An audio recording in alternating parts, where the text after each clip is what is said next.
Et nous retrouvons cette interview économique, c'est chaque soir à peu près à la même heure sur Europe 1 avec vous, Luc Évrard, bonsoir. Bonsoir Wendy. Et votre invité de ce lundi, Jérôme Caz, directeur général de la COFAS, la fameuse compagnie française d'assurance pour le commerce extérieur. Bonsoir monsieur. Bonsoir. Et comme son nom l'indique, la COFAS est d'abord un assureur. Vous garantissez, moyennant paiement de primes, bien sûr, les opérations de vos clients, en particulier à l'international. Vous êtes donc un observateur très pointu de la situation économique. Plus la crise est grave, plus il y a de défauts de paiement, de défaillance d'entreprise, et puis vous passez à la caisse vous-même pour rembourser vos clients. Alors après une année noire en 2009, et en jugé par vos résultats semestriels publiés ce matin, ça a l'air d'aller beaucoup mieux, dites-moi. Tout à fait, on vient de publier à la fois le semestre et le deuxième trimestre, et donc quatrième trimestre d'amélioration. Le point noir de la crise, c'était au deuxième trimestre de l'année dernière, et depuis, chaque trimestre est meilleur. Vous êtes par définition présent dans le monde entier, puisque vos clients vont dans le monde entier, que vous les assurez. Ça va mieux partout ou il y a des zones encore particulièrement sinistrées? Ça va mieux à peu près partout. Vous savez qu'aujourd'hui, il y a à peu près seulement 10 pays dans le monde qui sont en croissance négative, dont un certain nombre en Europe. On en a beaucoup parlé, les Portugal, l'Espagne et autres Irlande. Mais 10 qui sont en décroissance, ça en fait quand même 170 qui sont en croissance. Donc on est revenu à une croissance globale équivalente finalement à celle des bonnes années d'avant la crise. Alors ceux qui disent on va replonger dans la récession, notamment quand ils regardent de près les nouvelles qui arrivent des États-Unis, qui ne sont pas fameuses, se trompent d'après vous?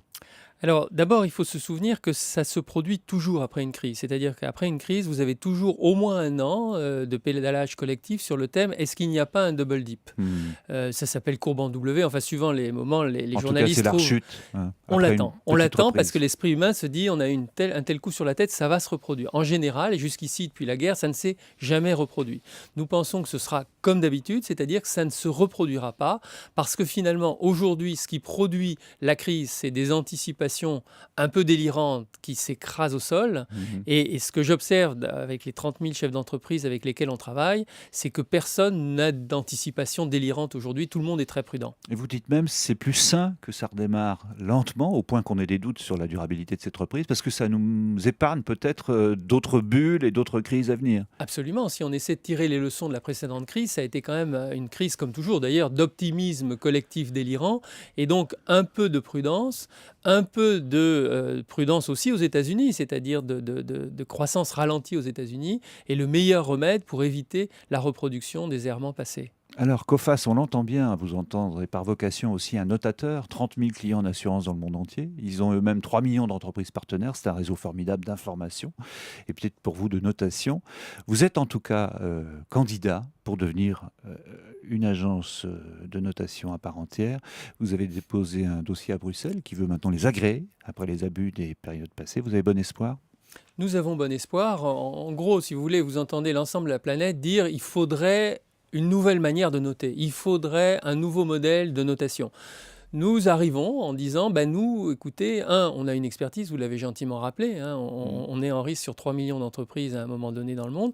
Et deuxième élément, on a un modèle différent. C'est-à-dire qu'on dit, nous ne notons que les entreprises sur lesquelles nous sommes en risque. Et nous disons aux gens qui utilisent nos notes, vous pouvez avoir confiance parce que si nous sommes trop optimistes, nous allons perdre énormément d'argent. Vous êtes un conseiller qui serait aussi payeur en cas de pépin. Tout à fait. Nous mettons notre argent derrière nos notes et c'est quand même un des éléments rassurants par rapport à nouveau aux errements des 5 dernières années. Et vous êtes assez sévère pour l'activité des Big Three, Standard & Poor's, Moody's & Fitch, qui distribuent les bons points finalement sans que ça coûte rien, même quand elles se trompent. Je suis sévère pour elles, je suis quelquefois un peu sévère aussi pour les pouvoirs publics, parce que derrière, on ne peut pas, dans une économie de marché, reprocher à des institutions de chercher à s'enrichir.